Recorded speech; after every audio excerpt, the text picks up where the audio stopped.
Jangan lupa subscribe YouTube channel Metro TV News dan jangan lupa nyalakan notifikasinya. Pemirsa, pihak Taman Mini Indonesia Indah buka suara pasca Sekretariat Negara menetapkan TMII akan diambil alih negara dan tidak lagi berada di bawah pengelolaan Yayasan Harapan Kita. TMII membantah telah merugikan negara dan rutin membayar pajak.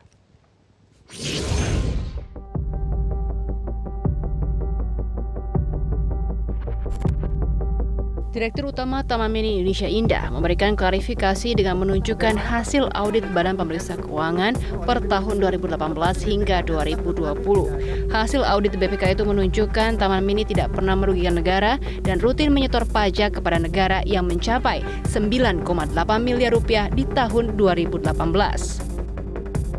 Kalau seandainya ada kewajiban yang seharusnya menjadi kewajiban Taman Mini, saya kira itu menjadi pertanyaan BPK. Tetapi sampai dengan pemerintahan hari ini BPK nggak ada pertanyaan itu. Nah, kalau tidak ada pertanyaan itu apa yang harus kita kerjakan? Sehingga tidak timbul, wah kalau begitu Taman Mini sebagai sebagai motornya, ya tidak seperti itu. Kami tidak ada kewajiban ke YHK. Kami juga tidak pernah menerima bantuan YHK kecuali pada 2020. Yayasan Harapan Kita juga ikut bersuara dan memastikan tidak pernah meminta atau menerima anggaran dari APBN atau APBD untuk pengelolaan Taman Mini. Yayasan yang terafiliasi keluarga Soeharto ini justru mengklaim mengeluarkan dana pribadi untuk menutupi kekurangan gaji 700 karyawan Taman Mini di masa pandemi tahun 2020-2021 hingga 41 miliar rupiah.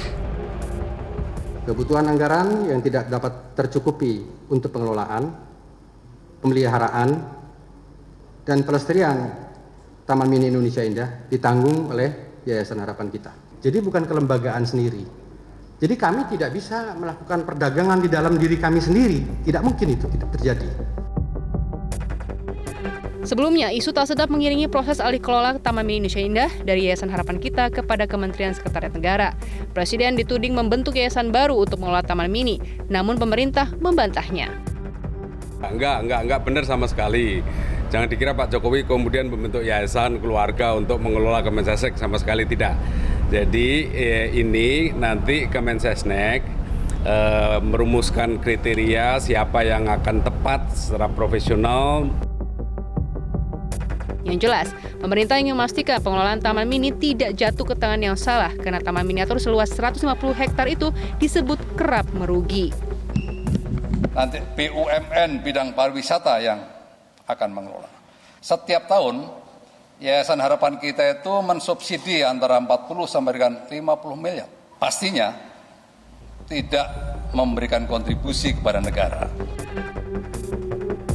Proses alih kelola TMI pun akan dikelola Komisi Pemberantasan Korupsi sebagai upaya pemerintah untuk menata aset dan menekan potensi kerugian negara. Yayasan Harapan Kita juga siap bekerja sama dan berjanji akan bersikap kooperatif selama proses pengambil alihan berlangsung. Tim Liputan Metro TV.